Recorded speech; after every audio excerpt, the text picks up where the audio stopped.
Hi, and welcome to the What's Your Story podcast. I'm Missy Day, and with me is my partner, Michelle Housebeck. Hi. Hey, and with us today, our guest is Samantha DAmelio. So welcome to our podcast. Thank you for having me. You're welcome. She didn't have lots of notice. So we just kind of, that's how we roll. Oh, hey, you want to be on the podcast? When is it? Oh, it's today. Come on down. And it worked out. So tell us a little bit about you. Oh, about me. I'm originally from New York, and I relocated to Las Vegas almost 20 years ago. I know that doesn't make me native Las Vegan, but I enjoy not really having winter anymore. I'm married, we have 2 dogs, and I have my own, I guess I'm an entrepreneur, my own businesswoman. It sounds awkward to say that, but it's true. And what do you do? I sell real estate. Okay. One of about 18,000 in Las Vegas. And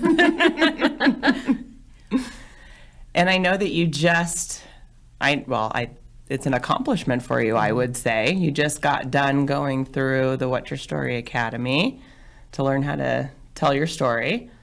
Yes, and that was something that I said no, and it came back around because somebody was unable to attend, so I took the universe pushing me to do it. So what did you think? What was your experience of going through the academy? My experience, not having gone through any sort of professional speaker training or any even online courses, was different because it helped me learn to craft more of a story than just running down facts, like I do for work. Like, okay, you have this house with this, or so it was a different approach versus becoming a boring PowerPoint story. What would you say is your top greatest takeaway from going through that process? I think my greatest takeaway actually more happened internally because the story I chose about my first marriage, I thought I was fine and over everything that had happened because it was over 20 years ago. It brought everything up, but allowed me to finally go through and process everything and truly move forward and leave everything that happened behind. Mm-hmm. Would you say you feel lighter? Yeah, so that's it exactly. I feel lighter. That's how I felt the first time I told my story when Missy asked me to, and it's a great feeling. Mm-hmm. It is a great feeling. I think you experienced the same thing I experienced the first time I told my story. Was I wasn't sure how it would be received, because people have a perception of you as you are now. And so then when you kind of rearrange that perception from before, you never know how people are going to react. But I felt relieved. I felt excited. I also felt like I wanted to go vomit. And I think you had the same experience. I absolutely did. My feeling of vomit came right after I got done telling it. I went and sat down and said a little prayer that wouldn't happen. But yeah.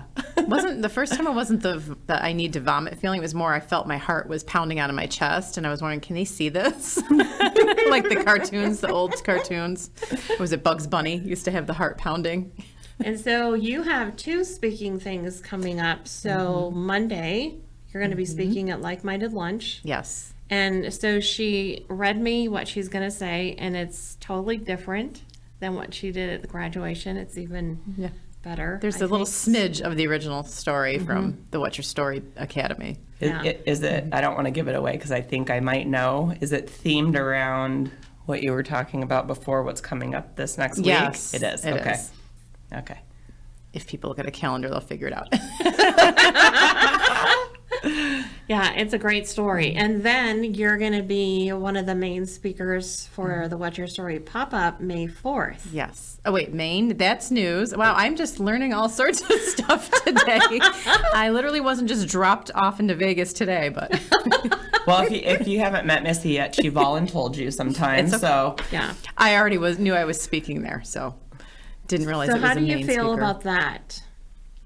Now I feel like we would need the barf bag. There's a little bit of vomit. I know it's going to be fine, and I think for my first event like that, outside of the lunch, it's good that it's being limited to a smaller group than before. Mm-hmm. It's bigger than the lunch. It's bigger than our academy, but it's not hundreds of people kind of baby stepping into it. Yes, baby stepping.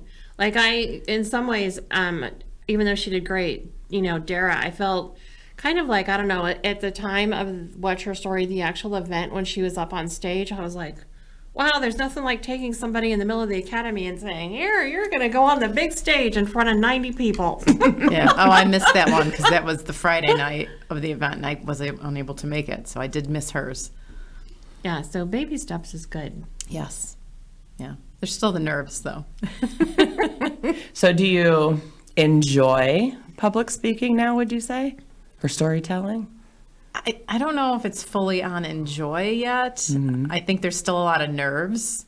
The feedback when we did our graduation ceremony, my husband said to me, I could see that you still look a little nervous up there, but some of the others didn't. And I said, well, that's because they've gone through more training than I have and had more opportunities. So that will come with time. And I know that. It's just getting over the nerves. But each time the nerves are a little less.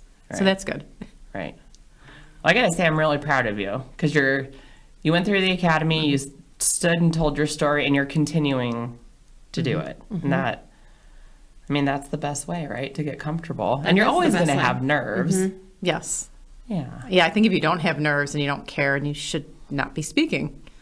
Yeah, because then there's not that connection to the story anymore, and that is the part that the audience has to feel that there's still a part of you that, and I think that's why too, like, for you, I was thinking about this the other day, because when I was thinking about, doing that speech at that event, it was like, man, I just feel like I don't need to revisit my story anymore. Like it's been told, you know what I mean, so many times, and that I'm tired of telling it. And so much has happened since then. Right. And I relate that back to you. And I wonder sometimes if like your feeling of speaking, not wanting, having that realization at the academy of not wanting to be a speaker, Right. comes from the fact that you were just, like, so tired of telling your story. I think that's part of it.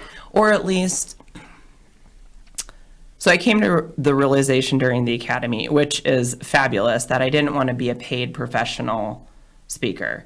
And I think part of that is maybe it's just not specifically right now what I want to do, but also my story needed to be reworked, reframed in how I told it. But also I have, my three big main stories are tragic, really. And I have more stories to tell than that. And I need a new way to tell it. And I want to tell different stories. So it's not that I don't want to do it. I'm done. I'm like tired of my own story. Right. The way I was telling it. And I think that's why today, when you were sharing what you're going to share on Monday, it I don't know, it felt different. You know what I mean? It was like a lighthearted story. Instead of sitting there going, oh my God, that's awful.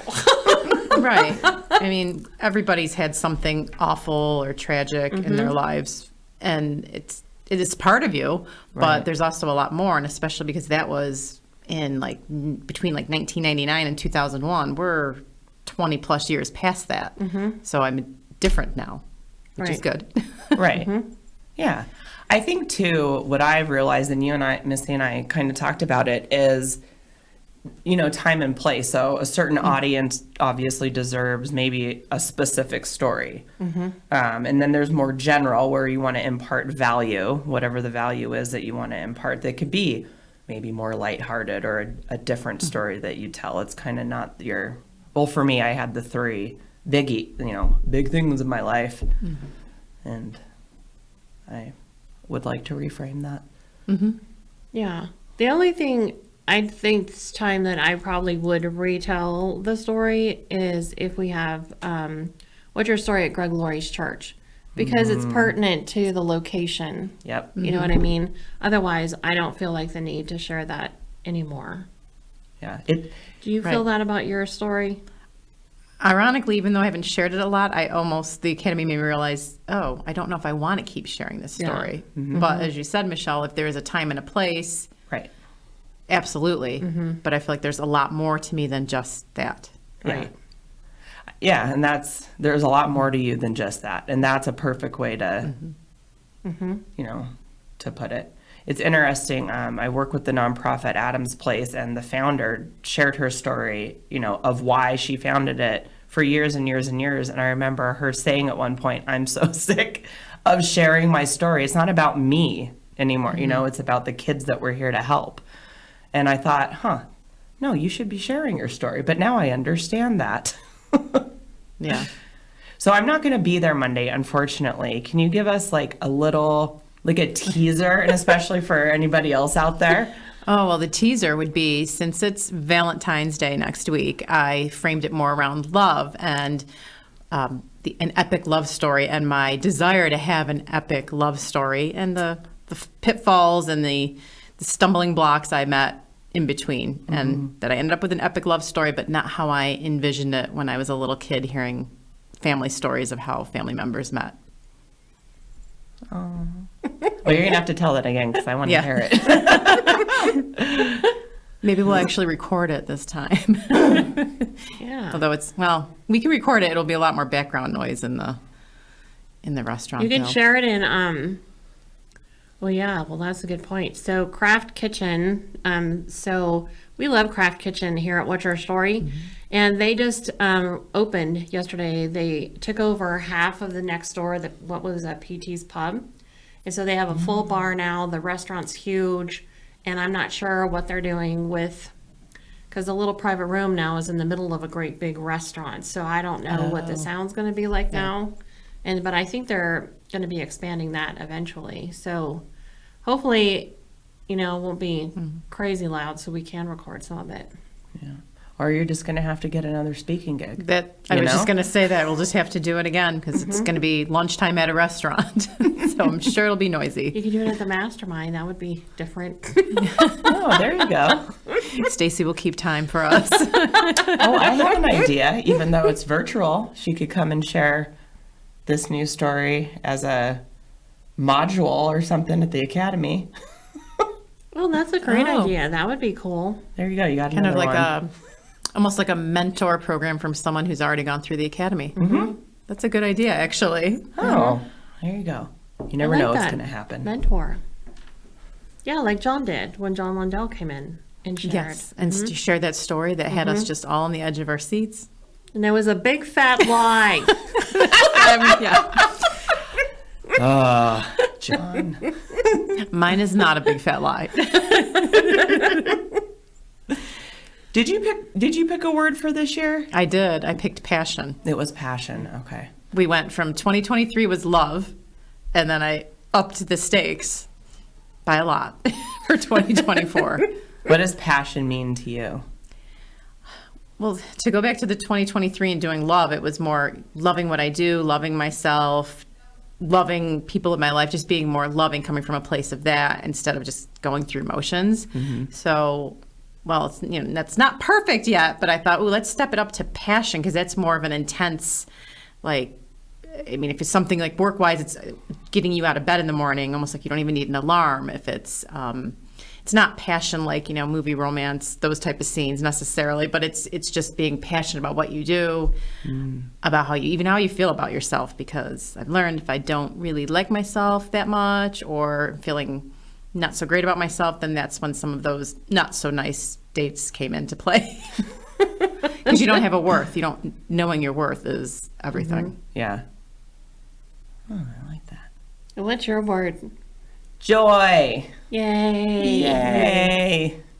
My word is joy. And I have figured out that it's not, I'm still always learning, but it's a state of mind and spirit rather than I'm going to go do something that brings me joy. Now, that's part of it, but it's been really interesting because I catch myself all the time not being in the state of joy.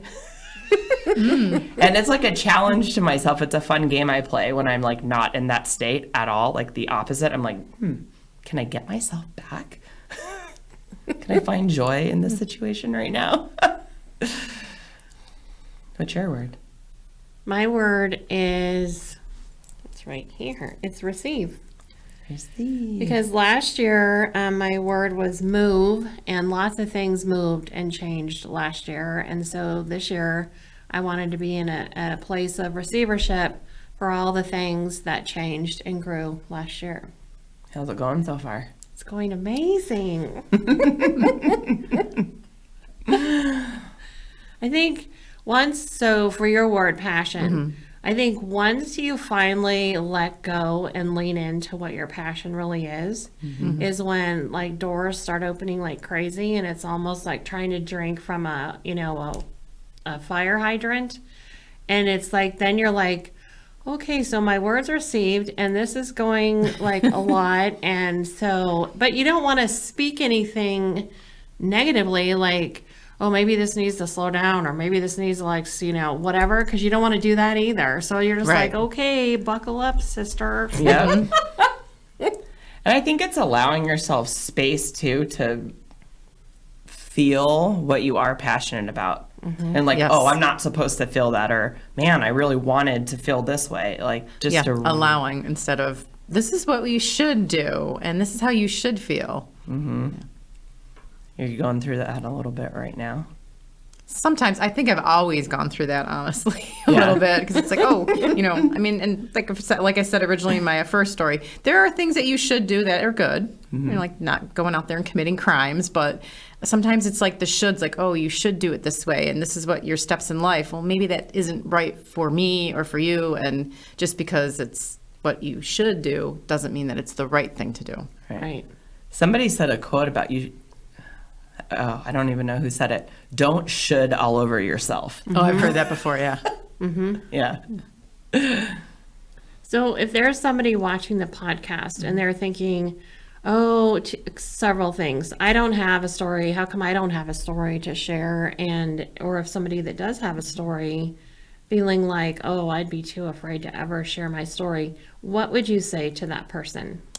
Well, you definitely do have a story. You may be blocking out not wanting to share it, but I think something like the Academy, with having a small group where I felt safe, I was like, okay, nobody's going to ridicule me. Nobody's going to laugh at me. Nobody's going to be like, why are you even saying that? Who cares? Yeah. Because there is a lot of that fear, like, why would I tell my story? Who's going to care? Is a great place to start. So I don't know where anybody would find that. I know you went virtual with it. I'm promoting What's Your Story Academy, and but I think something to find somebody that you feel comfortable sharing that with. And it may not be somebody in your family. It could be even like somebody that you've connected with relationship through a networking event or something. Or I don't know where you would find like-minded storytellers, honestly. Well, we're actually I'm going to do another in-person academy, but it's going to be after the What's Your Story event. So right now I'm just going to be doing the virtual one, which starts mid-March. And then in May, after the event, there'll be an in-person academy. And I'm really curious to see what the dynamic's going to be like with only 4 people, and how that's going to, I'm really curious to see how that ends up. Yeah, I am too. I think for me, not having experience coming into it, would have been better to have a little more time to craft my story with some guidance, because there was a little, okay, well, how do I really do this? And I know for me, there was some pushback. Like, do I want to share this? Do I not? So I was forcing myself to just break through that and go forward with it. But I think to have a little more one-on-one time, and even if somebody is experienced, if they're sharing stories different, like we have some people that are used to maybe speaking more corporate and not sharing their own story. Yeah, and because I went through your just basic speaker class quite a few years ago, and there was only 3 of us, and I did the value of standing and doing it is great to be able to do that. Yeah, definitely more time in that class. Well, all the beginner classes, because it is so small that people have a lot of time to stand and talk and share. And I just got to say, I love the hot topics. I don't care what anyone says. I think that's so fun. That was fun. We only did it, once or twice? Yeah. There just wasn't enough time with the bigger group. Yeah, those are fun. I think it conditions you to be able to speak on your feet at a moment's notice about any topic, and feel confident about it. Yeah. That's a fun little exercise anybody could do. Like open up the dictionary, if you still have one that's, paper, and just pick a word randomly and video yourself for 60 seconds on the fly. And what was that, the game that you had with the cards, the What's Your Story? Where we had a topic and then we had to talk about it. Oh, the conversation The cards? conversation cards, yeah, that was hilarious because mine was what was it? Something about, I don't remember exactly, but something about your childhood that you did. And I think it was something to do with music. And I just remember being a little girl walking around singing Donna Summer because my mom listened to disco music, and she was so upset that her like 5-6-year-old daughter was walking around singing these Donna Summer songs about bad girls, and I didn't get it. Like, you're 5-6 years old, I didn't get it. Maybe 6-year-olds now might a little more, but it was just as funny when you look back and I'm like, oh, I kind of forgot about that. Those are fun. They're very fun. So, if somebody would like to find somebody to sell their home, trying to like dance around, how would they contact you? The best way is just to contact me directly on my cell phone. So that's 702-277-9753. I got a lot of sevens in there, so I say it slow. I do have social media. It's under my name, Samantha DAmelio.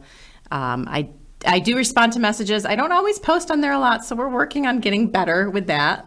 And they are pictures of me, although I am going to be having new headshots. So there'll be more current pictures of me on the social media. Good. Well, thank you for joining us today, especially on short notice. We really appreciate you and think the world of you. So thank you for coming. Thank you, Sam. Well, thank you. It was a pleasure to be here. Thank you.